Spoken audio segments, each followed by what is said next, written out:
Os glaciares, esas enormes masas de xeo que tardan centos ou miles de anos en formarse sobre os continentes ou as illas, seguen un proceso que comprende varias fases.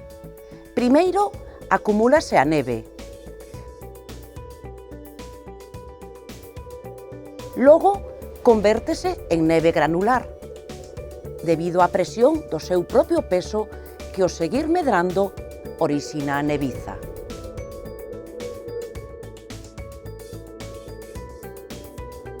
Por último, esta gran masa transfórmase en xeo glaciar.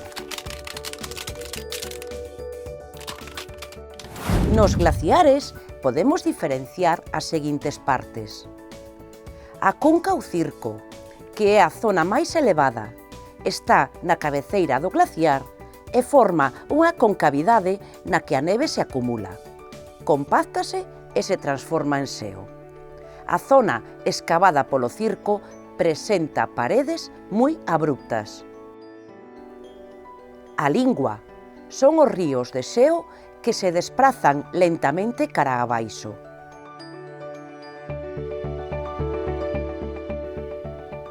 As morenas son acumulacións de materiais desde partículas pequenas a rochas de varias toneladas de peso, que foron transportadas pola lingua de xeo. Dispóñense na fronte, no fondo e nos laterais da lingua.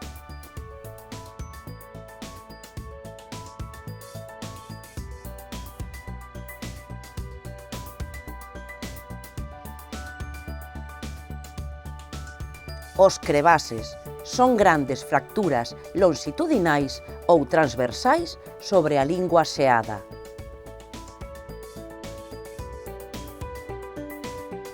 As cristas son paredes abruptas e agudas que forman a divisoria erosionada por dous circos ou cando discorren dous glaciares paralelos.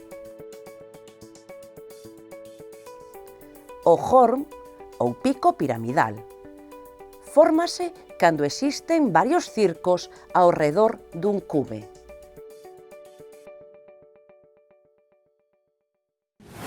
O xeo glaciar non permanece estático, senón que se despraza moi lentamente polas pendentes debido á acción da gravidade, modelando a paisaxe pola que discorre.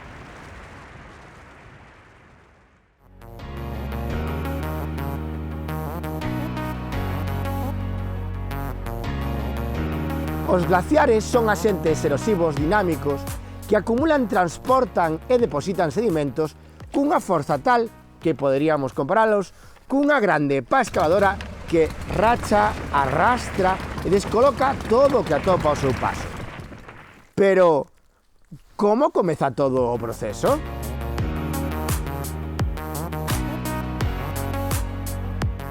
No circo glaciar acumúlanse durante séculos ou milenios gran cantidade de xeo.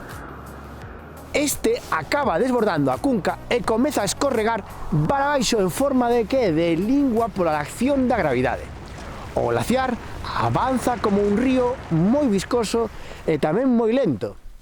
O seu gran poder de erosión radica na masa de xeo e a forte presión que esta exerce sobre as rochas do fondo, e que tamén produce o arranque e a abrasión.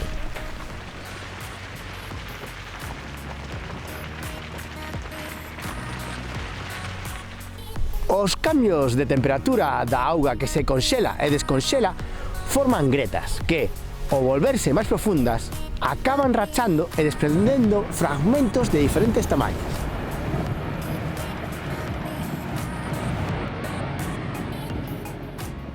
As rochas, ao moverse, presionadas sobre as do leito e laterais, deixan sobre elas unhas marcas chamadas estrías.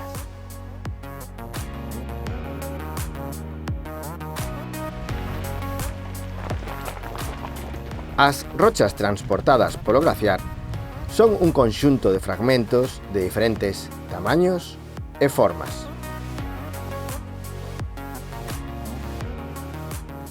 As morenas laterais arrastran tamén materiais desprendidos do circo e das paredes do val, o cal se vai ensanchando e adquirindo forma de U.